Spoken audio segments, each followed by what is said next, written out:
You open this door with the key of reason. Beyond it is another dimension. A dimension of truth. A dimension of freedom. A dimension of joy. You're moving into the land of both the ideal and the real, of the possible and the actual. You've just crossed over into the Capitalist Corner. Where reason meets reality, welcome to the Capitalist Corner. Right, babies, where reason meets reality. We are the Capitalist Corner. I'm your host, Mark Pellegrino, and also the chairman of the American Capitalist Party, along with my co-host and the vice chair of the American Capitalist Party, Michael Leibowitz, and his little buddy, Stella, who is not enjoying being held there for us all to see. Unfortunately, she is she's a cattle dog, right? So she should be out there herding cattle and sheep and stuff like that. But right now she's trapped because it's probably snowy outside and really cold, and she needs to be inside where it's warm. Michael, what the heck is going on with you? How was your weekend? My weekend sucked. What? But the dog is great. She's just a psycho. So she won't just sit still up here. I'm hoping that you're sharing this from X, by the way, Mark. Already done. And you still, I hope, are still sharing it from YouTube as well. No. No. That's too much to ask. But tell me about your weekend. I got a lot of arguments going on Social media. Yeah, but better than that. Forget about that bullshit. I have got a great episode of The Rational Egoist out right now, all about political tribalism with a political scientist, Lauren Hall. The interview was fantastic. I think everybody should check it out. It's absolutely wonderful. I'm on very limited sleep again, so you're going to have to carry the load here again. You're always on limited sleep, though. I don't know if No. This is worse. I went to bed at about 10:15. I woke up a little after midnight.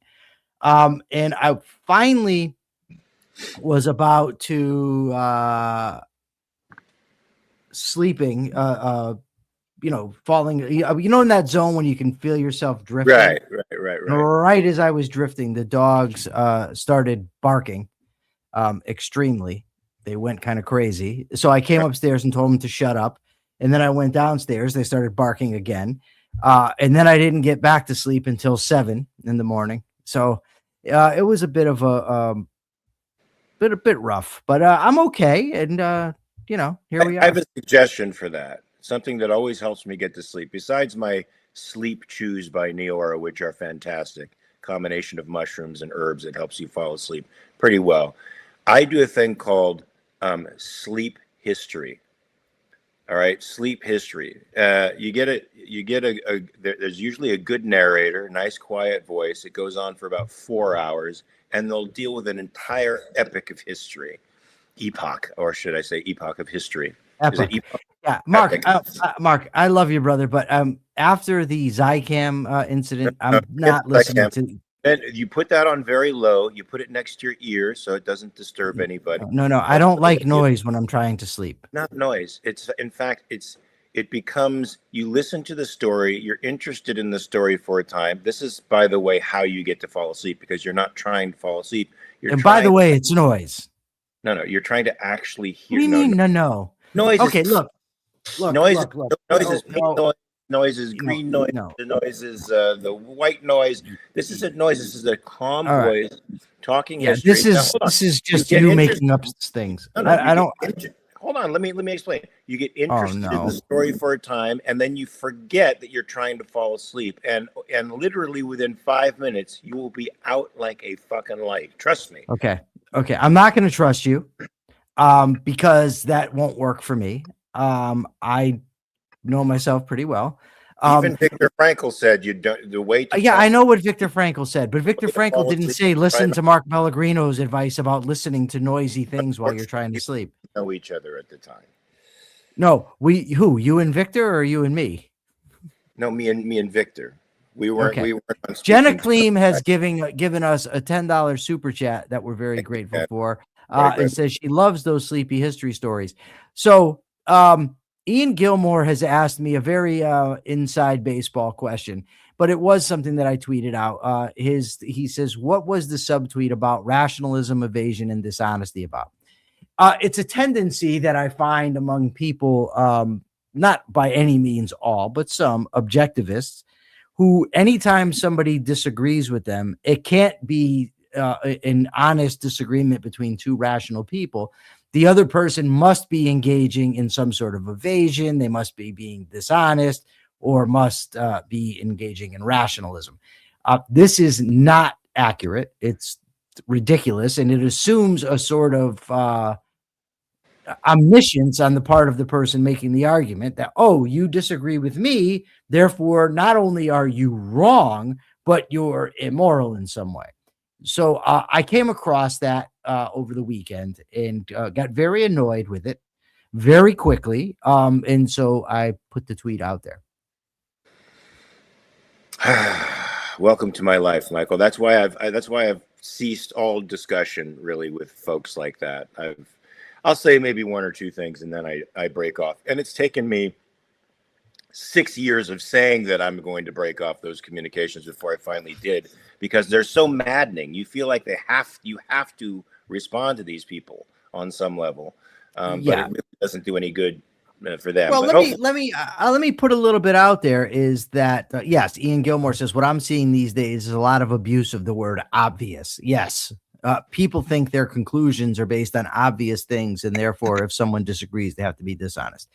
So let me say this. I saw a post from Andy Bernstein about his book, Objectivism in One Lesson. Everything I know about Andy's philosophical teachings they're sound. I've interviewed him on the whole history of philosophy. Andy and I went through, we did a series. I think Andy is badly wrong about Trump. I think he's badly wrong about Trump. I've said so publicly. I agree with you. Yeah, I've said so privately. I think he's greatly in error. That doesn't mean that he has to be being dishonest. It doesn't mean that he has to be being rationalistic or that he's a bad person. And so I immediately came under attack for sharing this. And the arguments were he's evading and, that sort of thing. And I just got annoyed. It just seems so silly to me that you think that somebody, I think he's badly wrong because I think he doesn't have all the facts. Now, somebody can say, well, it's his fault. He doesn't. I don't care. I get that. And I shouldn't even say I don't care. I do. But because a person happens to be wrong about something now, it doesn't discredit that person's entire body of work. You credit the Capitalist Manifesto, for instance, for sort of expanding your vision of capitalism, review of capitalism. And I seriously doubt that the same person who says I shouldn't share Andy Bernstein's book because he supports Trump would say we shouldn't share Leonard Peikoff's book, Opar, because he supports Trump. And that's just how ridiculous the whole thing can get. And let me just say, should I take this? Should I say this out loud yet? Sure. Don't ask me. I'm the wrong guy to ask because I'll say yes. Why not? So I've also made a post today, Mark, that it's very, very easy to spot the flaws in reasoning that come in support of a conclusion with which we agree. Yeah, that's great. That's great. That's great. But if the reasoning is wrong, the conclusion is accidental or it's motivated, right? This is the conclusion you want. It's no more of a flaw than if the conclusion is wrong. Excuse me. So I, for instance, disagree with Bernstein on politics. I think his conclusions are wrong. I also think, for instance, that immigration is not in the federal purview per the Constitution. I personally favor pretty open borders. I would love to see ICE completely abolished. I do not like masked men in unmarked vehicles in the streets. And I think the shooting of Renee Good, I think that they violated their own protocol. The ICE agents, and I think the shooting was likely unjustified. Unjustified doesn't equate to murder because murder is a legal category that requires specific elements, the elements of which I do not know what they are in Minnesota. So I simply can't say that it was murder. The objectivist philosopher Harry Binswanger wrote an article or a blog or Substack, whatever. And this article was shared by many people that are objectivists, including the person who got on me saying that Bernstein is a rationalist and bad method and blah, blah, blah. Now, I don't want to just completely dissect Harry Binswanger's article. What I will say is this. Harry Binswanger's fundamental claim is that ICE is not law enforcement. That is palpably false. ICE absolutely is law enforcement. They absolutely can arrest American citizens for obstructing justice. Absolutely true. Harry is wrong, and there's no other way to put it.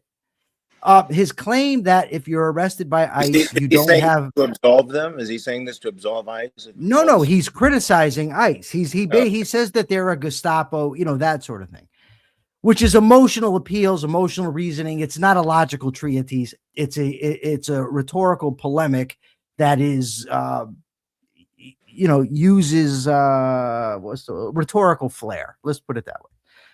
So anyways, like I said, I'm not going to critique the whole thing. Not right now anyways, maybe at some other point.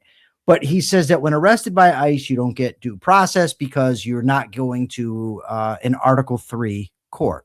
Okay. First of all, if arrested by ICE, even if you're an immigrant, you get due process. You do get appeals to courts, but they're courts that are civil courts within the Department of Homeland Security's purview.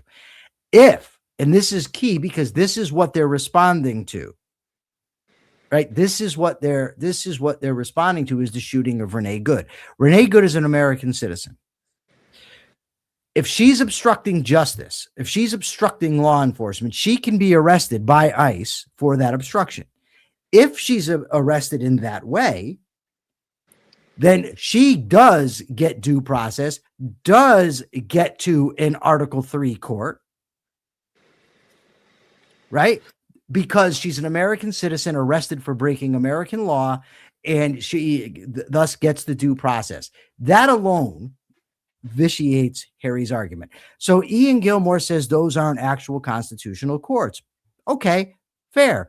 I don't disagree. I think ICE is unconstitutional. I say get rid of them. I also think that striking Iran is unconstitutional. But how many objectivists out there say, no, we should do that?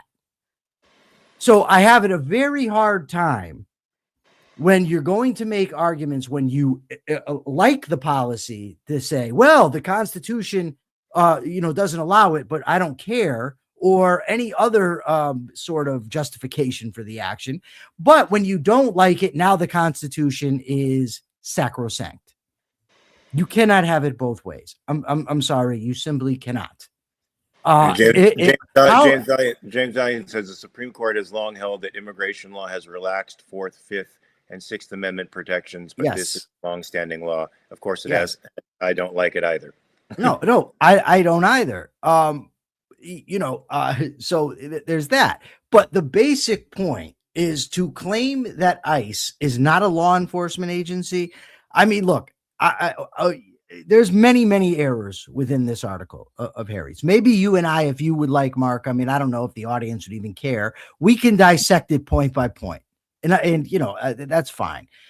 But the bottom line is, yes, ICE is indeed law enforcement. And no matter how harsh your rhetoric, no matter how many appeals you make to righteous indignation, it doesn't change that. But yet I've seen countless objectivists. And again, I think it's honest error. I don't think these people are being dishonest, including the person who criticized me for sharing Andy saying, stuff like flawless logic, excellent points, phenomenal article, that sort of thing.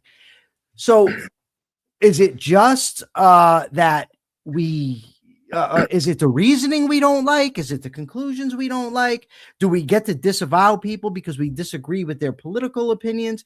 But that depends on who it is. If it's Andy Bernstein, then we shouldn't recommend his stuff. But Leonard Peikoff, if we don't recommend his stuff, then we have no objectivism. Let's be honest. So we're not going to do that. And I, for one, just can't stand that shit. I believe that people make errors, even intelligent people. You, me, and Jim Valiant have had heated arguments on this show. I don't think that either you or Jim are being dishonest. I think you're wrong. And you guys think I'm wrong. And I I know that you guys don't think that I'm being dishonest. It's just not true that people who disagree with you are honest, are dishonest, evading, or rationalistic. And the people that have shared Harry's article, here's a challenge. Don't accept my word for it. Submit the article to your favorite AI, whatever it is, and say, please assess this article based on objectivist principles. I did. And it's not pretty. So, I mean, look, like I said, I'm against ICE. I think it should be abolished. I think immigration laws on the federal level are unconstitutional. I've interviewed Harry Binswanger twice. I get along with him just fine. I think he's done a lot of good work. I think his wife is phenomenal, Jean Maroney. I think he's wrong in this article. I'm not condemning his character based on it, nor am I condemning the people who have shared the article and praised it. And that is my point. Ian Gilmore says, if Leonard came out with a new work today, I would look at it with a very skeptical eye. The non-art related stuff he has produced in the last decade has not held up to any reasonable standard. But of course, I think he acknowledges that some of his political perspectives are not thoroughly thought out, and that he hasn't taken the time to actually sit down and analyze all of the context of the stuff that he's opining on. So take that into consideration as well. Objectivists understand that, we are fallible, and that's why we have to keep checking our premises. That's why we have to keep constantly introspecting and having these kinds of discussions like this, open forum discussions where objectivists disagree on our conclusions, and the best argument will win. So Wordsmith says, ask ChatGPT if Iran has committed acts of war against the USA. I don't deny that they have. I bet if you ask, has the United States committed acts of war against Iran, you would get the same answer. I'd also be willing to bet, although I'm not positive, that it would say the United States committed acts of war against Iran prior to Iran committing acts of war. And just because a country commits an act of war against the United States does not obviate the need to declare war against that country. See the declaration of war against the Empire of Japan. James Valiant says, think for yourself. Isn't that objectivism? Yes. Indeed it is. These kinds of discussions, as far as I'm concerned, are very stimulating. They force me to check my premises. They force me to be as honest as I possibly can with myself. And I hope they do the same for you guys. Nobody says it because you are adherents to the same philosophy that you have to necessarily come to the same conclusion about everything. That's ridiculous. We're not automatons. People, what's the term people use for when they call us Randians, and they also call us Randroids. Randroids. There's no. I mean, most of us free-thinking folks. Let's not say. I wouldn't go so far as to say there's none. I'm saying like the James Valiants of the world, you, me, people out there in the audience. We're not that. We're not randroids. We don't abide by objectivism as a priest abides by the Bible, taking it as dogma. We question, we think about it, we digest it, and it becomes our own. The people who spit out objectivist principles like verbatim, like they've read everything Rand has written or the objectivist thinkers have written, and they could spit out the stuff undigested, are people I don't trust. You either make the concepts your own or you don't. When you make them your own, that means you've thought about them considerably. And because of that, your conclusions about various things could differ widely. Yeah, just to be clear, I don't know many people who have been more critical of Donald Trump than I have. I don't know many people who have been more antagonistic to objectivists who support Trump than I have, right? And including to my friend Andy Bernstein.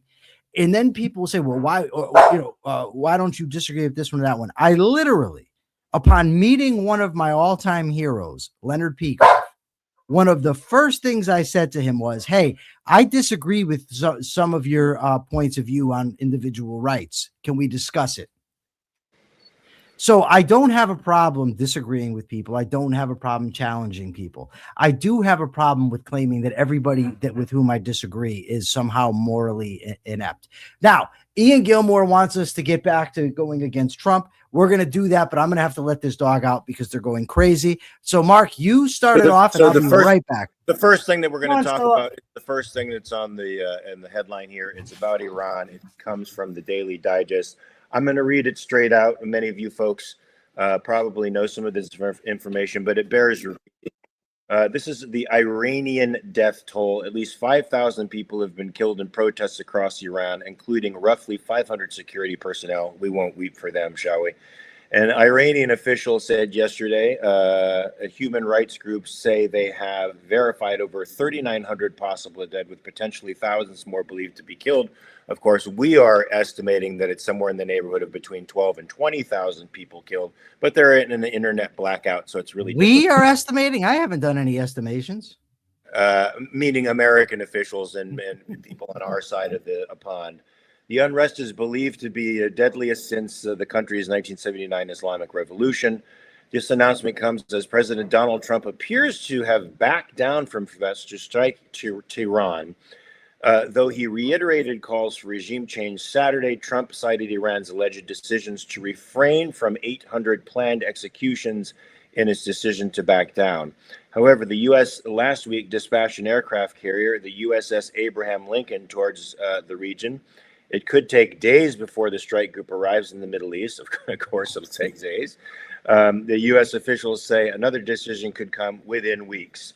Iran is 12 days into a nationwide internet blackout, although some users have reported access to WhatsApp and texting. Iran's crackdown has meanwhile reportedly quelled the protests. Yes, the protests are going down because apparently the security forces are riding through crowds of human beings on motorcycles and indiscriminately murdering people, which is what tyrannous governments do. What do you think about this mixed messaging that Trump is sending to Iran? On the one hand, he wants the rebels to go out there and protest more, put their lives on the line, with the promise that the U.S. is going to back them up in some way. Of course, the threat is some sort of military backing that, of course, gives them confidence to go out there and protest more while they're being mowed down, and then retracting that after Tehran supposedly says they're not going to execute the 800 people they are supposedly executing. Trump has a strange proclivity for thinking that he can negotiate with and work with fucking maniacs. Okay. I'm not laughing at you. I'm the GL Wordsmith says the government of Iran in 1979 was a completely new government. So anything that happened between Iran and the USA before is irrelevant. Well, except for the fact that the government that arrived in 1979 was largely a result of what occurred before that. Yeah, but you can't drop the historical context, my friend. Yeah, no, you can't start at the point where you like. Okay. Jim makes a good point here. He says we had a similar head fake before the last attack. I don't necessarily think that it's a bad idea to keep your enemies guessing. I do think it's a bad idea if there is no follow through. I thought that Barack Obama should have never given a red line to the Syrian government. I think that once there was that red line, not following through was very, very bad. My preference would be that governments don't issue threats that they're not prepared to, take them to follow through on. You don't give protesters hope by saying that you're going to come to their aid. That's just not cool. I mean, I don't know how many times we've screwed the Kurds in various locales, whether it be Iraq or Syria, but that seems to be what we do. I don't think it's good. I prefer consistency in foreign policy, like consistency in most things. And in part, that's what the Constitution is designed to do, is to provide that level of consistency, to provide so people know what's happening ahead of time. Us, the Americans, So, and Ian Gilmore asked a good question: how U.S. strikes will help Iran protesters. What are we going to strike, and what results from it? And again, that I don't know. My position is more constitutional than that. And I also, the uncertainty I don't like. But the bottom line is, my major objection here is giving people the false hope that you're going to help them if you are indeed not going to. I think that's very, very bad. Well, we'll find out whether this is false hope in the next 7 or 8 days. I think that's when the USS Lincoln will arrive over there in that region, and we'll see what is going to be done at that point, for sure. Yeah, Ian, what exactly, how the U.S. strikes will help protesters? Well, I mean, don't underestimate the power of even the presence of the USS Lincoln in that area as a motivator for the protest movement. That in itself, just the threat of American force doing something to the Guard, the administration, armed forces and security forces, could be enough to destabilize that situation and put the rebels over the top. It could be enough. Of course, there has to be, if you're going to threaten force, you have to be willing to use it. You just can't be there and say, here I am, and use your presence as the only means. You have to demonstrate the willingness to use it. And I think what Trump's rather insane moves in the Caribbean and in Venezuela have shown the rest of the world, Michael, I don't know if this is an unfortunate benefit or detraction, is that he is willing to use force. He's willing to use it arbitrarily, and he's very unpredictable. And that unpredictability is keeping a lot of these people on their heels in a way, and it's making them guess as to whether they're going to be next, because everybody seems to be on the chopping block at this point, Michael. But including our allies, though. Our allies are also on their heels. Kathy Cassio, thank you so much for the hashtag Free Iran, $4.99. Appreciate that. Ian Gilmore says, and I agree with this, that we've had enough time. If we want to do this, Congress should have had a vote and okayed it. I agree, Ian. Also,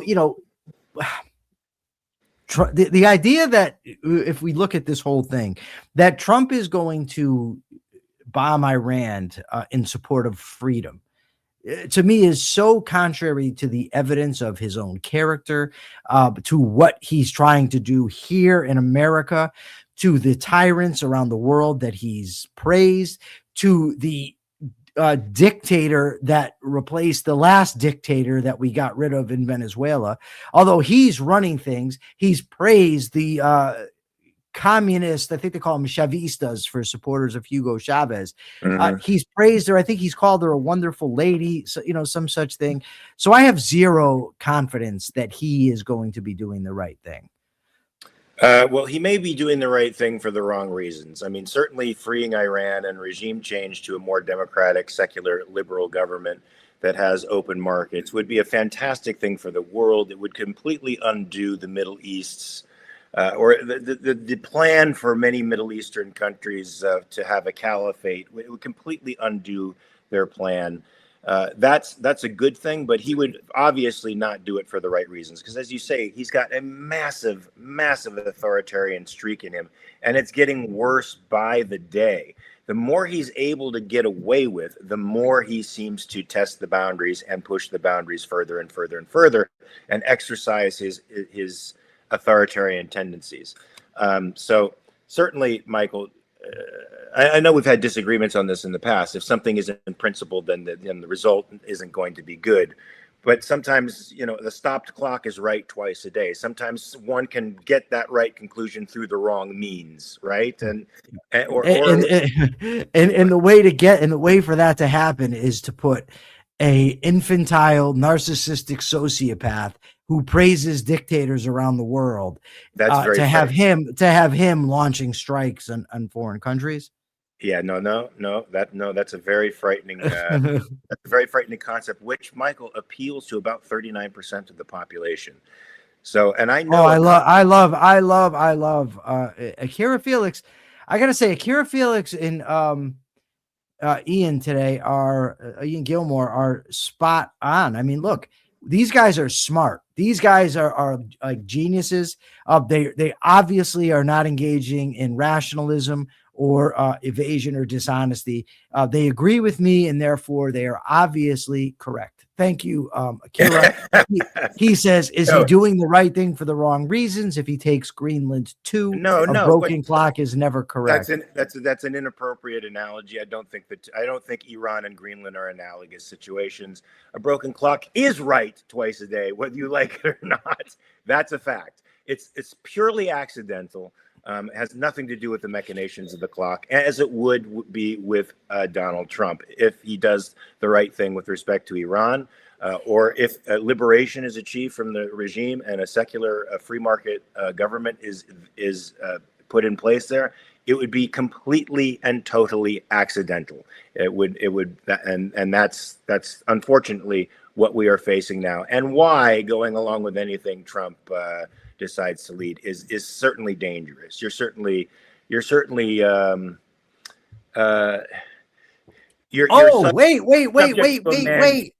Subject to a man's and not to rational principles. Oh my God, we have made a huge error today. Oh wait, huge. What did we do now? We forgot to recognize that it's Bonnie Bertrand's birthday. Bonnie, and to wish her a happy birthday. Happy birthday. Do we do our tradition and sing, or do we spare the audience and perhaps that could be her birthday present? That is a very good question. It's probably a question for the audience to answer. Do you want to hear Michael sing off key? No, you too. We do the duet where we can't line up. That's the tradition. You don't switch the tradition. It's you can't find the tune, and I'm trying to keep us on pitch. That's the way it goes. Jim Valiant. Oh, wait, Jim Felix, Valiant. One of the smartest people in the chat says, "Let Mark sing." Come on. And Jim Valiant is the smartest. He says right and wrong do presuppose a valid method. Mark, a parrot crying A is not truth. But that Jim Valiant, man, I'll tell you what, this guy, whoo, what a genius. That is a great formulation, James, but I am still going to say that somebody can arrive somewhere unintentionally at the right place for the wrong reasons. But you'll have to talk to me more about that. Akira Felix said I should sing this to Bonnie. All right, so you go ahead and sing. Everybody wants you to sing because you're an actor. So you go ahead. James Valiant says, or her spanking. No, I'm missing the context of that, but let me just sing happy birthday to Bonnie. Happy birthday to you. Happy birthday to you. Happy birthday, dear Bonnie. Happy birthday to you. And many more. Very good. Very good, Bonnie. Keep on trucking, keep on listening, and remember to like and subscribe to this channel, so that this stuff that we're trying to put out there in the world gets more play, because I think the world needs to hear more of it. So, Michael, Greenland is happening as we speak. Scary things in Greenland. Trump is saying very, very scary things about Greenland. Wow, I didn't know about this. Have you read this letter? They just put me onto it. So see, the audience maybe doesn't know how the process here. I get up sometimes last night at midnight, but sometimes, 4 or 5 o'clock, and I start reading articles. I don't spend all day reading articles because I don't have the time. And also I wouldn't be able to get them to Mark in an expeditious fashion if that were the case. So Is this the letter that Ian Gilmore is talking about? Yeah. So what I'm going to do, Mark, can you do a little talking and allow me to read this real quickly so that we can maybe discuss it? Yeah, sure. So this article comes from Reuters. The EU scrambles to avert Trump Greenland tariffs and prepares retaliation. As you guys know, Trump wants Greenland. He thinks it is a strategic area that is either going to be taken over by Russia or by China. I don't know if you guys saw Jon Stewart's parody of this whole thing, but if you can look it up on YouTube, and he makes fun of Trump's fear of the closeness of Russia to the United States by showing a map where you actually see how close Russia is to Alaska. It's quite funny that he thinks either China or Russia are actually going to take over Greenland. I think even with China's Belt Road Initiative, this isn't possible. We already have a base there. We have an agreement with this alliance called NATO that enables us to probably put more bases there and enjoy more military and strategic advantages over there. There's no reason for us to buy this land, especially being given the fact that we are $37 trillion in debt. All right. Okay, this is fucking, as Jim says, psychotic. If this letter is not the last straw, like I've said this so many times, if this is not the last straw, but this is Donald Trump's letter to the but really Prime quickly, Minister of Norway. I just wanted to finish this thought. I'm sorry. Go ahead. Trump has threatened military action, of course. He has threatened first tariffs, which will be great for us. Wanted another tariff war with our own allies, the breaking up of the union of our allies, and threatened military force against the people of Greenland, those poor 57,000 people who are caught in the middle of this shitstorm right now. But let's hear what this psychotic man-child has to say about Greenland. Dear Jonas, considering your country decided not to give me the Nobel Peace Prize for having stopped 8 wars plus, I no longer feel an obligation to think purely of peace, although it will always be predominant, but can now think about what is good and proper for the United States of America. Denmark cannot protect that land from Russia or China, and why do they have a right of ownership anyway? There are no written documents. It's only that a boat landed there hundreds of years ago, but we had boats landing there also. I have done more for NATO than any other person since its founding, and now NATO should do something for the United States. The world is not secure unless we have complete and total control of Greenland. This is scary. I mean, this is an ultimatum, Michael. This is a line in the sand that he now has to back up with some form of force, whether it's trade aggression against the European Union, which they will then retaliate against, or some form of military aggression. He's basically telling them what Vito Corleone told the guys when to hire his cousin for a movie. Either your brains or your signature are going to be on that contract. This is what a mob boss does, Michael. This is what a banana republic dictator does. This is absolute bullshit. Okay. So first of all, his little fragile ego about them not giving him the Peace Prize is insane. Let's just put that there. It's insane that this man-child is still holding on to this. But let's check out some of his other claims. As Ian points out, first of all, the Norwegian government doesn't give out the Nobel Peace Prize. That's the first thing. Okay. Second, Trump claims there are no written documents supporting Denmark's claim. That is judged by chat as being false. It's extensively documented through Norse settlement, Kalmar Union, Treaty of Kiel, permanent Danish administration, international recognition in 1933. We had boats landing there also is misleading and irrelevant. It's true that explorers from multiple countries, including Britain and possibly early North American settlers, visited Greenland, but discovery or visitation does not equal sovereignty. Denmark cannot protect Greenland from Russia or China. Speculative and not historical.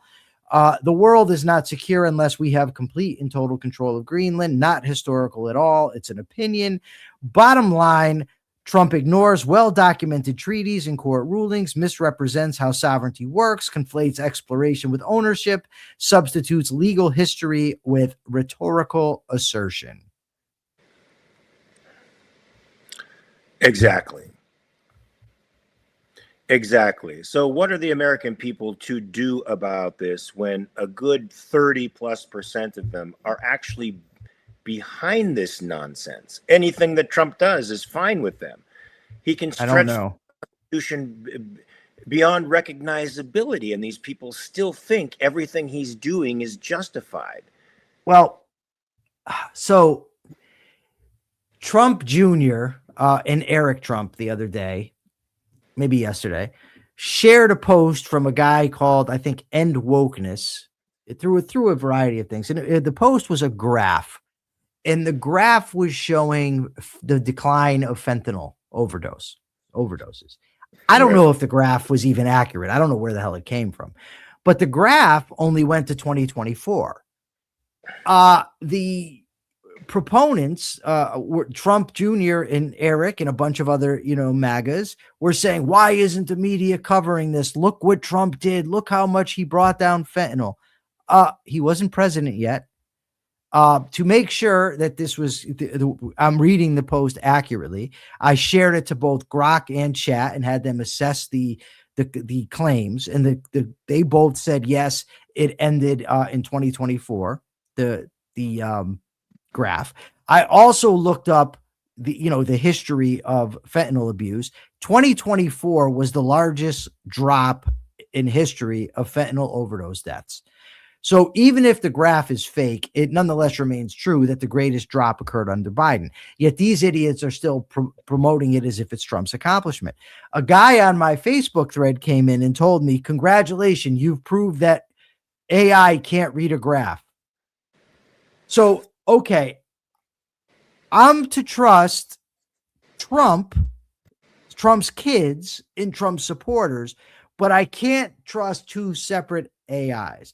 By the way, just to say something and to digress a little bit about AI, I don't think that AI is the holy grail.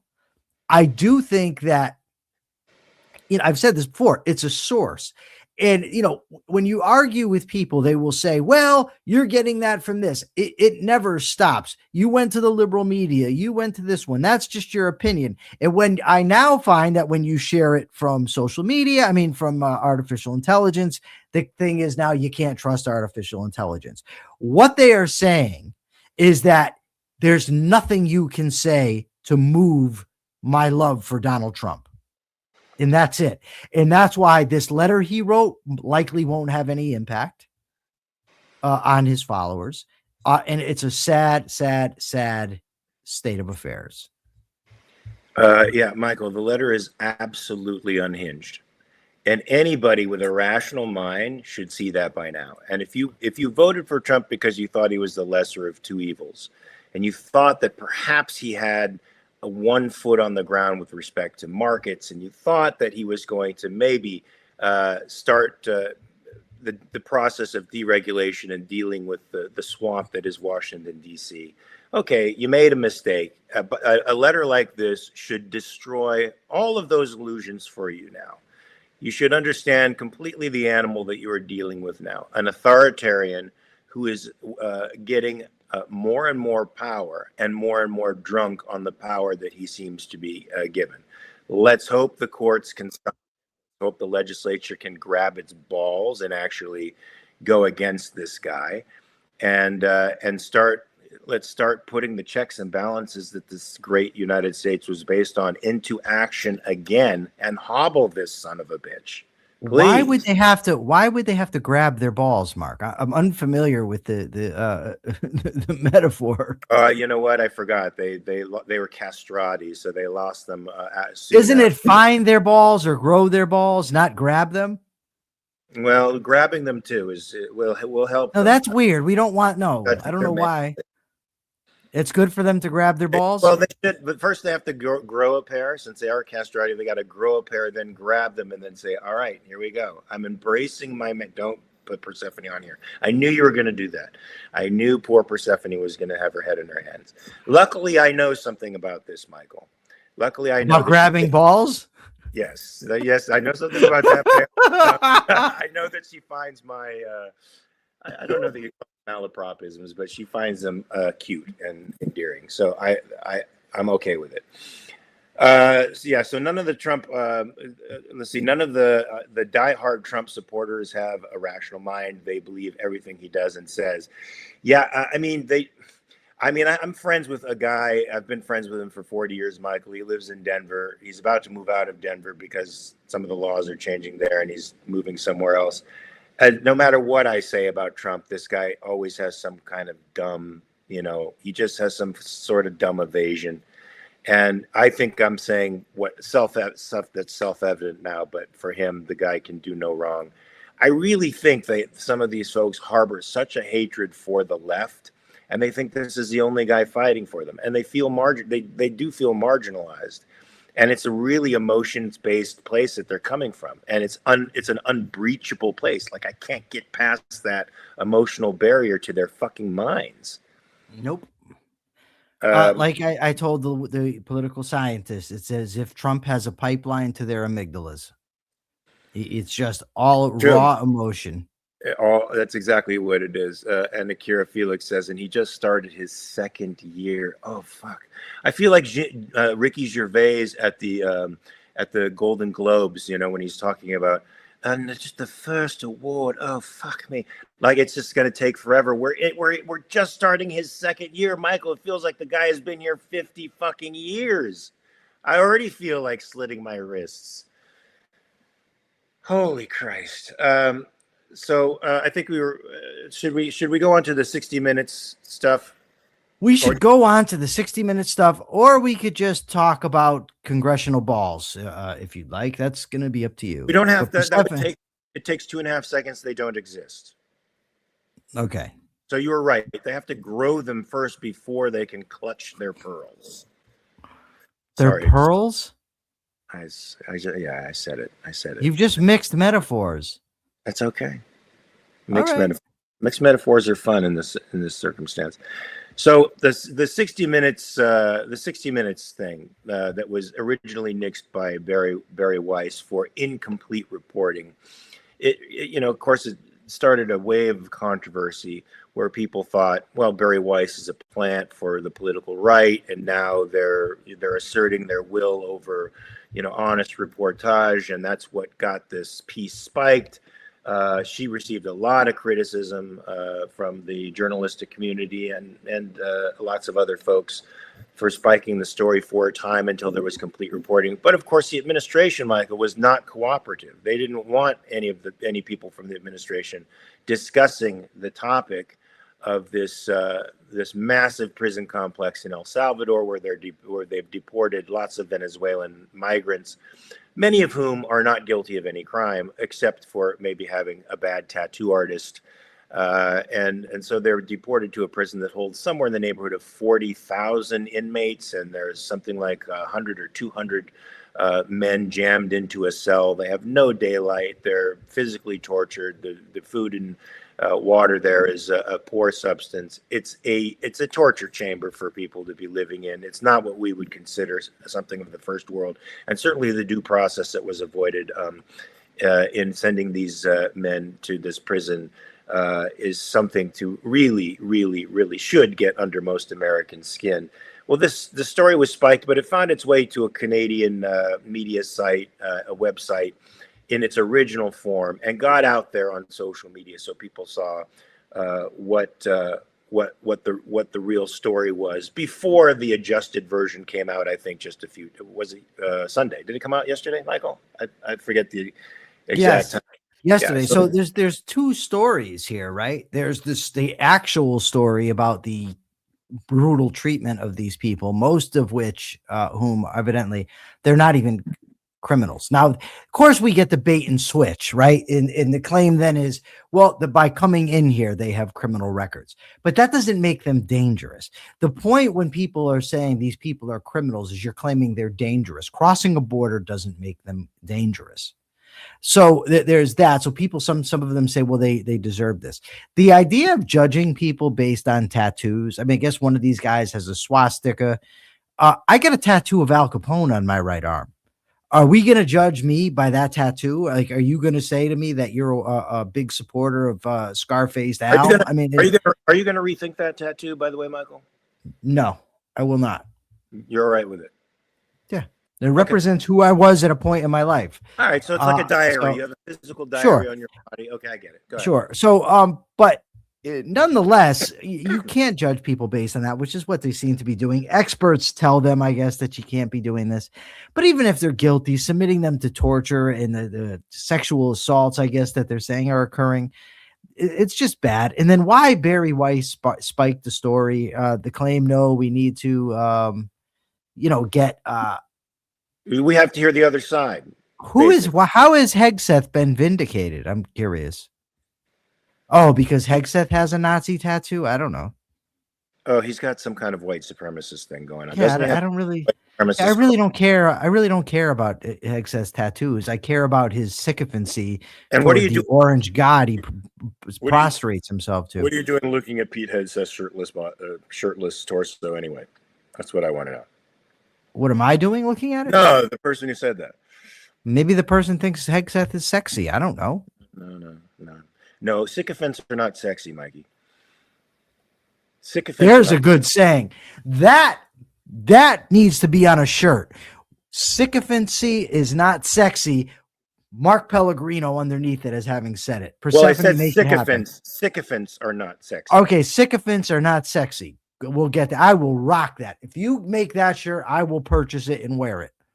All right. I like that one. And I interrupted you again. So go ahead and continue. I don't even remember what I was talking about. It doesn't really matter. The bottom line is that, Barry Weiss, why she spiked the story. She said she needed more time to investigate further. I just, it makes me wonder, and I don't know the answer to this. If the story didn't get leaked originally, would we know about the story at all? And this is in the context where we have the font is terrible on the Be Ethical shirt, says Ian Gilmore. I don't know. I'm sorry. I don't know about that. I haven't seen it, although I probably should have. I'm a busy guy, even though I'm not an actor. Well, so we should fix that. What's wrong with it? When you say terrible, that's a very general thing. Is it too small? Does it need to be bigger? Size doesn't matter. Listen, actually, it sort of does in some cases. Well, especially respect the font. I mean, you want people to be able to read the fucking thing. It's too fancy, is what he says. It's too fancy. It's too fancy. Could you see a baboon rocking it? Okay, back to what's her face, Barry Weiss. So this takes place in a context where she was hired by CBS, in response, I guess, to a lot of Trump's criticisms or, some such thing. Trump and the FCC have been threatening media companies. And then you have this where a story is buried but it leaks. And we have to wonder, first of all, do we find out about this if it didn't leak? Secondly, what other stories are being buried because people don't want to suffer the wrath of the Donald?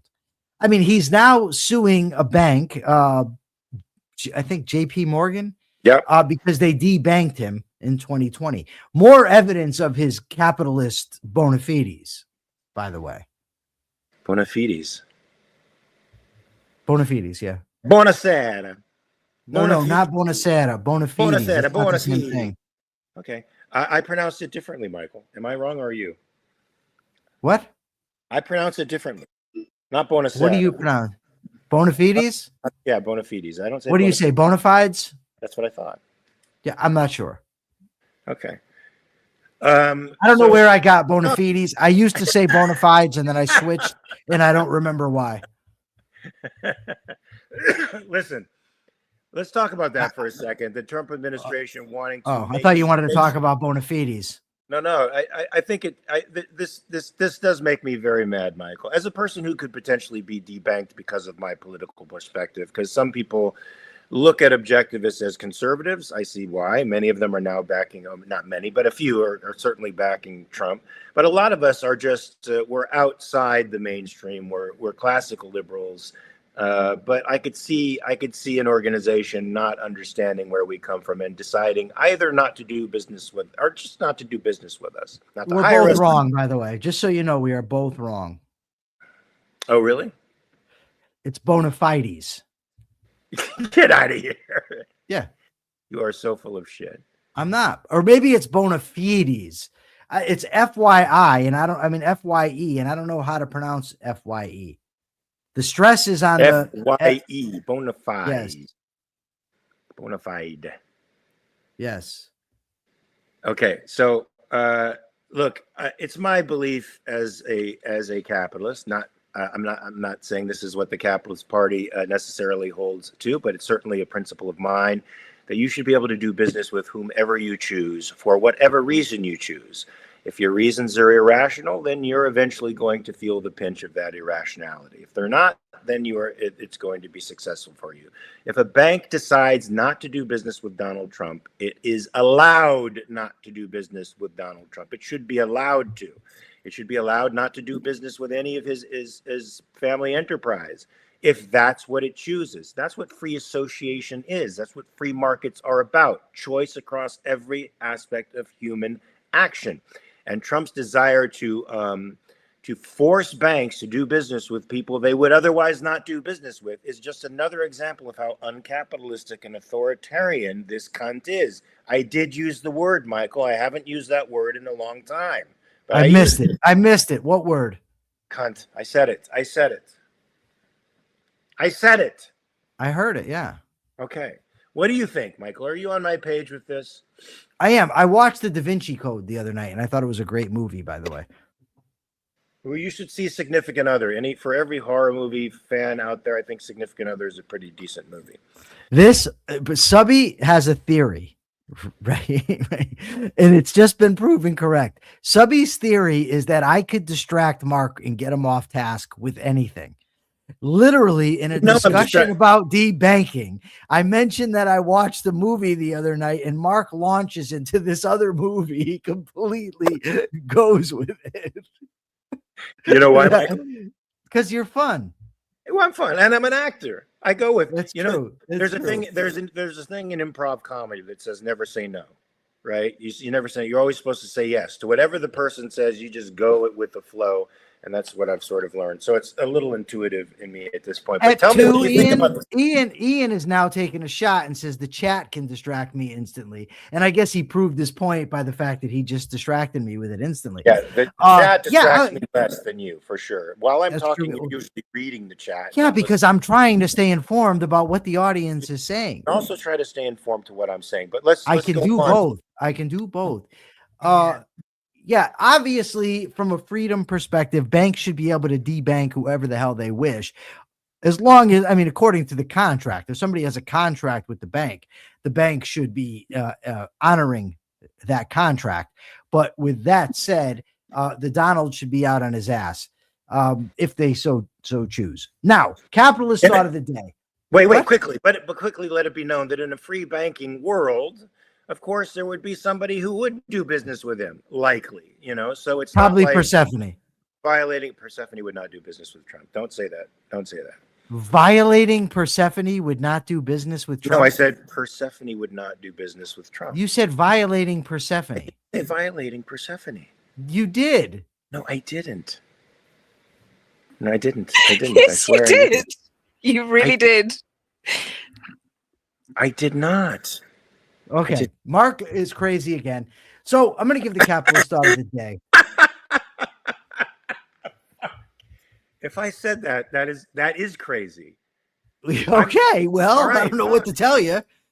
It's not as if this stuff disappears. Yeah, you're either massively gaslighting me or I am out of control of my mouth. Oh my God. Don't go there either, for fuck's sake. You always got to go there. Well, dude, on one hand, you're talking about congressional balls, and on the other hand, you're talking about not going somewhere with your mouth. Okay. Anyways, let's get to the Kathy Cassio says you did, Mark. Let's not bring the Marilyn Manson song to life, please. Mark would play a great Mika Bell. I don't know who that is. I wonder where I was going with it then. I must have been going somewhere with it. And Okay, you were, but wait, can I give the thought because we're running out of time? Capitalist thought of the day is this. There's a lot of bad shit going on in the world, folks. There can be no doubt about that.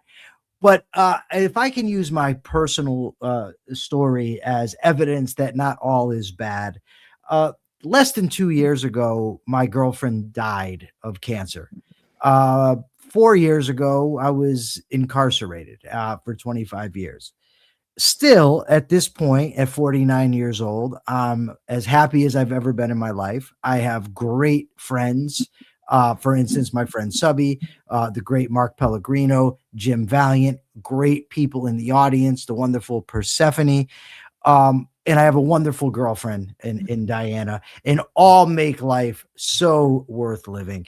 And if my life can be this happy and this worth living after some of the things that I've dealt with in, just in the last couple of years, surely we are all still capable of doing that, even with the current political turmoil. And with that, I turn it over to the always wonderful, sometimes mistaken, usually crazy Mark Pellegrino. Yeah, I just want to jump on that. I was telling somebody in a cameo recently who was sad. I'm like, I know that things seem crazy right now because if it bleeds, it leads in the news. And so we mostly hear negative stuff, but we really do live in the best time in history. For across all metrics of human thriving, we are in the best time in history, but we can make it better. We can make it better by bringing capitalism to the world, by bringing individual rights to the world, and by assisting our political class, however that may take the form of, whether it's just talking about it or eventually having a revolution, a second American Revolution, but getting us to the point where we are free again, really free and consistently free. That's our goal, folks. So I guess the question is, do you think that all the moves that Donald Trump are making today on the world stage, do you think there are impeachable offenses in there? Do you think he should be impeached, for example, for threatening to invade and take over Greenland, a peaceful country with a peaceful people? Do you think he should be impeached for his immigration policy, where ICE is cordoning off whole neighborhoods and harassing peaceful people, unlawfully detaining citizens, even violating their Fourth Amendment rights? Let me know on YouTube. Please like and subscribe to the station. We'll see you here tomorrow at same bat time, same bat place, 9 a.m. Pacific, 12 p.m. Eastern. And until that time, folks, check your premises, get yourself together, and have a good time. You are living in the greatest time in human history. Peace.